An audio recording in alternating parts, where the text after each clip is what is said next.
especificamente da área de relações públicas, que eram então os profissionais que estavam buscando, e aí essa seara deles, e a função do Relações Públicas é estabelecer esse relacionamento entre a organização e o público.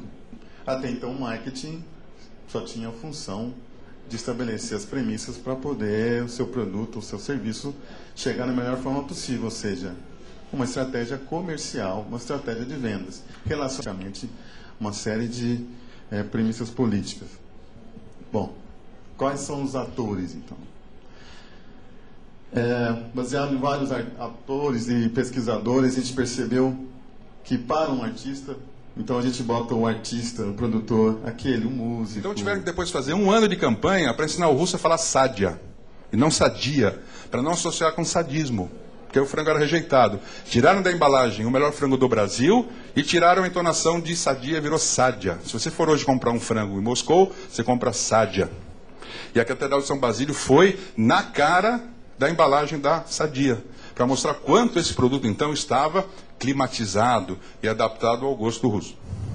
Imagina o que é isso depois de um período tão longo, né? É muito simbólico. Ela está brava, né? Porque eu estava querendo entrar, ela não tinha troco. Eu estava com uma nota de 100 rublos, né? Eu estava negociando a minha entrada, né?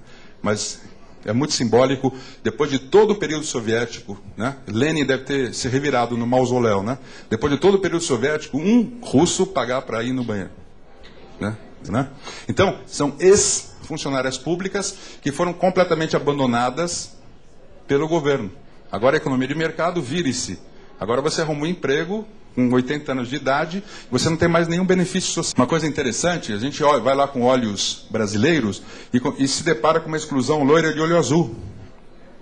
Então lá tem o loirinho de olho azul, fumando maconha, flanelinha. Chegar aqui numa relação de troca que seja favorável para ambos os lados. Então, o que acontece? O mercado, o conjunto de compradores, mostra para o conjunto de vendedores quais são as suas necessidades. Ou seja, o primeiro fluxo aqui seria o da informação. Depois, a empresa devolve por meio de produtos, ou seja, bens e serviços, e tenta comunicar por meio da propaganda, que é uma ferramenta de marketing, esses produtos e serviços. Tem motivos e causas que causam este comportamento visível. Só que o que está aqui embaixo, no iceberg, desde necessidades e crenças até necessidades do consumidor, são o foco, representam a base de todo o marketing moderno. Então, as empresas que quiserem continuar existindo e continuar existindo de forma lucrativa, terão que considerar necessidades do consumidor como base do seu marketing, das suas estratégias de marketing. Então, ali eu coloquei, que sejam parecidos entre si e diferentes dos outros. É isso que é a segmentação de mercado. Ficou mais fácil entender, não ficou? Isso aqui foi muito legal. Normalmente, o que a gente vê por aí? A segmentação demográfica e socioeconômica que está meio junto aí. Você fala assim, quem quer ter o público? Né? As pessoas falam, mulheres de 20 a 30 anos, com 2 filhos, classe social A2, não sei o que lá. Estou falando de informação que você tiver sobre esse consumidor, mas você consegue trabalhar com ele. Bom, para que segmentar o mercado? Que vantagem que isso leva, né? Qual que é o objetivo?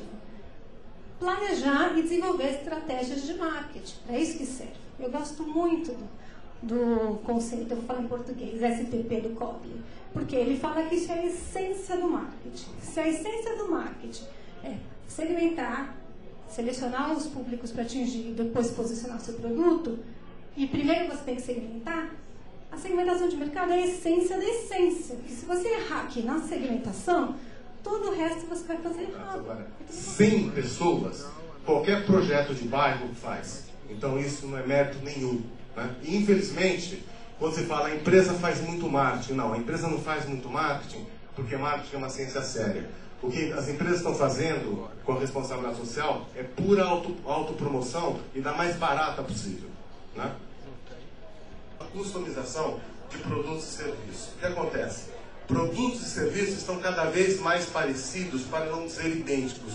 Aí entra aqueles dos 4 P's. Ou seja, então se eu não tiver um produto, um bom produto, se eu não tiver um produto com bom preço, se esse produto não estiver disponível a todos os meus consumidores, e se ele não for bem comunicado, se ele não for divulgado, eu estou fora do mercado.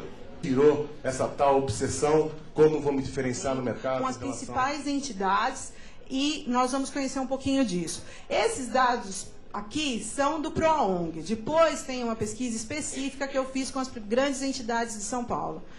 A contribuição dos sócios, segundo o PROONG, são 75%. Então, doações de pessoas físicas ou doação de pessoas jurídicas para aquelas entidades que aceitam doações de pessoas jurídicas. Não são todas. Doações individuais de não sócios, que não sejam sócios, não são filiados, mas às vezes, esporadicamente, resolvem fazer uma doação. Então, no caso da amostra do universo de São Paulo, segundo o PROONG, a contribuição dos sócios ainda é mais importante. Nós temos, em princípio, a ideia que quem mais contribui são as empresas. Infelizmente, não são. O número de contribuições pelas empresas tem crescido, mas ainda deve crescer e aí, muito mais. Tem em inglês fica até melhor de explicar, mas é o cost in business e o cost of business. Uma coisa é o custo do produto em si, por exemplo, o custo do evento. Outra coisa é o custo para você estar no ramo de organizar eventos. Então, um é o capitalista, quem quer que ele seja, inclusive você mesmo, precisa ter o seu remuneral, a remuneração do seu capital. Um dia ele deixou de consumir para... Não é porque tem bique de um real, ou tem caneta de 50 centavos até, que a Montblanc deixa de lançar uma caneta por 25 mil reais. Né? É caneta.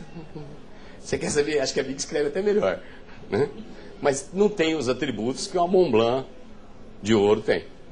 São outros atributos. No futuro, ele é meio homem, meio mulher. Não nesse sentido que vocês estão pensando, mas no sentido de ter a sensibilidade feminina e a racionalidade masculina. Né? Ele tem que ser médico e tem que ter uma visão de mercado.